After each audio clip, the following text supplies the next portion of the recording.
Right.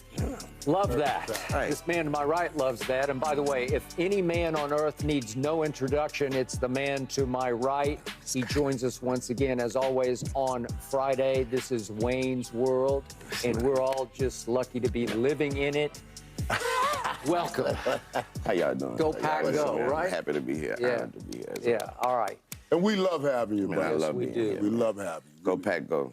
Way to go. Yeah, and that was perfect timing for Beautiful. them coming on right That with was us. I don't know. planned. Did we Thank you for play your that play? services. That was a perfect planned time. that. Thank you for your services. Okay, we have been kicking around, so to speak, the 49ers. You know Kyle Shanahan very well.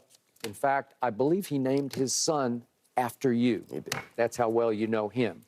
They have lost 3 straight games. They are coming off their bye. They are going all the way across the country to play at Jacksonville, where they are favored by 3 points. Gut feeling, do they get back on track this Sunday at Jacksonville? Skip, man, I want to say yes so bad, but Trent not playing. He is. I doubt he's going to play. He practiced limited, but they're saying his ankle is worse than they thought. I was also going to say about just the way they've been playing and the defense and all that. Yeah. And also Jacksonville. I feel like Jacksonville is at that point where we had Detroit at earlier. And we was like, they ain't beating until they win and beat somebody.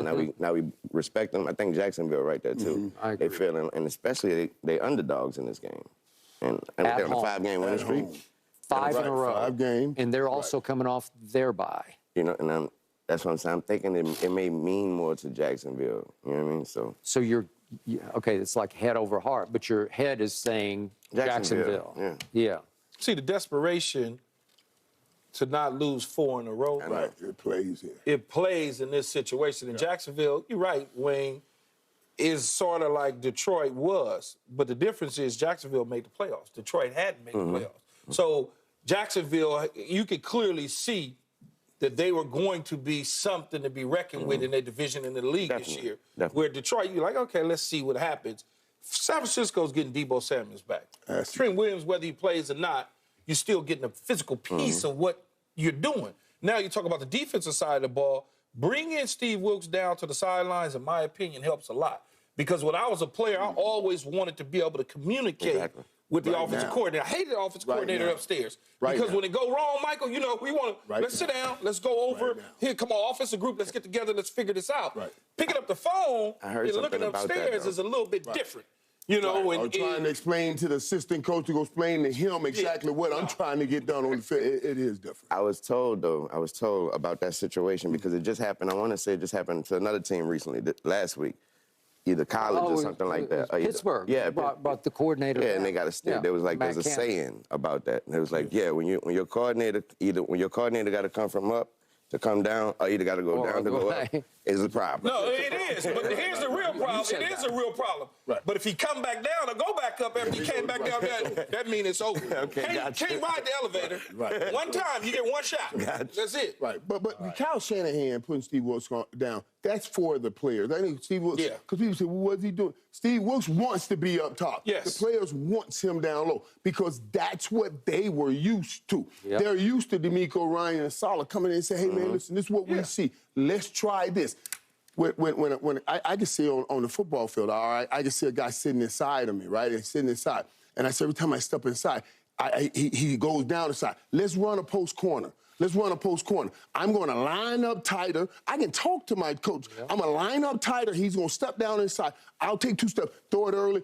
You on the field, you can do that stuff. I can't explain that to my coach. My coach go get on the phone and explain it to the guy. You're going to lose something in translation. 100%. You're going to lose it in translation. 100%. And then you're like, what are we calling here? And that's so important on the field. And when you have somebody up in the box, there's a number of coaches upstairs. He's trying to communicate with them, trying to communicate on the sideline. When they're on the sideline, they're talking to the players. And the coaches upstairs is giving him down and distance, formations, what they're anticipating them doing. So now it's easier for him to call a defense. He just prefers to be upstairs because he likes everything to be calm. Because on the sidelines, it can be a little hectic. Plus, you can see so much more upstairs. No, you can. You can. They get to 22, all 22, they see everything. And think about this now. That's how coaches watch film. They watch film from up high. You know what I mean? When you're studying all 22s, it's from up high. So they like to be up high. They even call a game because that's how they watch the film. Okay, you've got San Francisco and you've got San Francisco. I got San Francisco on desperation. They got to win this game because they got to get back in. And they have to have made that same bye week, the demarcation, things got to be different from here on. And they got to stay in front of the Cowboys.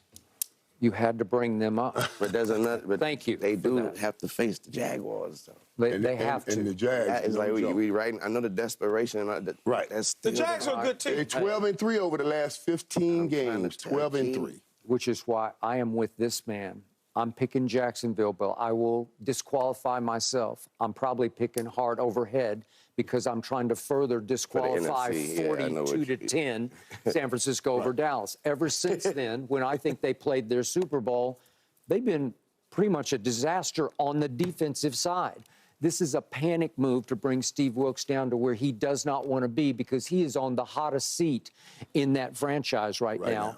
And they're going to be on a very hot seat at Jacksonville because Jacksonville is arriving right before your very eyes. The quarterback is starting to get top 10-ish to me, and the running back, Etienne, is starting to get top 10-ish to me because he's arriving as a top-tier runner and catcher and they play runner. Together, so they do. Right. And they got two new dogs on their defense. They do. They got to keep going in San Francisco. Exactly. You want Steve Wilks talking to them on the sideline to get Chase Young and get Gregory to understand what they want them to do when they line up. So it's a plus for him, I think, to have him on the sideline. I know he wants to be upstairs, but the players, like Michael said, they want to look at his eyes on the sideline. Every situation y'all just laid out, though, seemed like it's not wanted. Though, so not wanted, not wanted. He coming down, but he don't want to come down. Right. So these situations because don't sound... he prefers to be upstairs, but like Michael said, when you look at Robert Saleh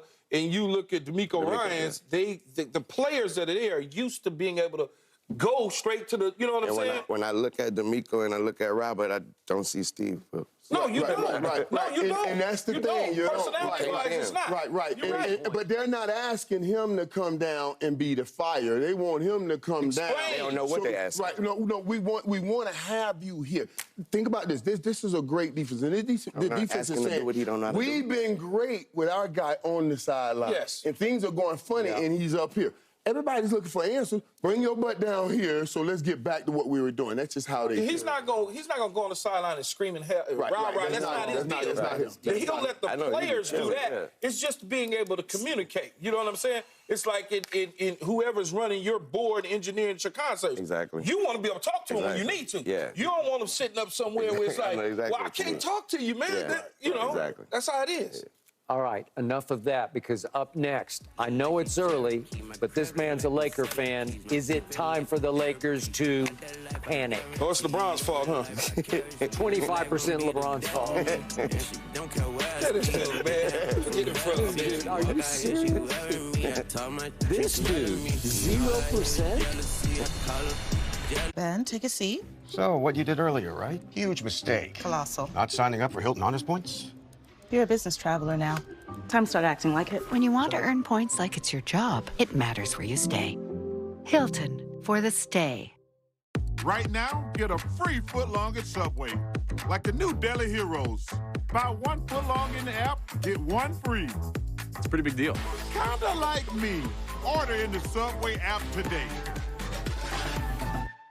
Jameson, a famously smooth whiskey from a famously big family. So big that Jose here could be one of us. You see, he's nearly as smooth as our whiskey. For him, wrong turns usually turn out all right. Even when he shows up uninvited, he's never empty-handed. And he only ever drinks smooth Jameson whiskey. Surely he must be part of the family. Must be a Jameson.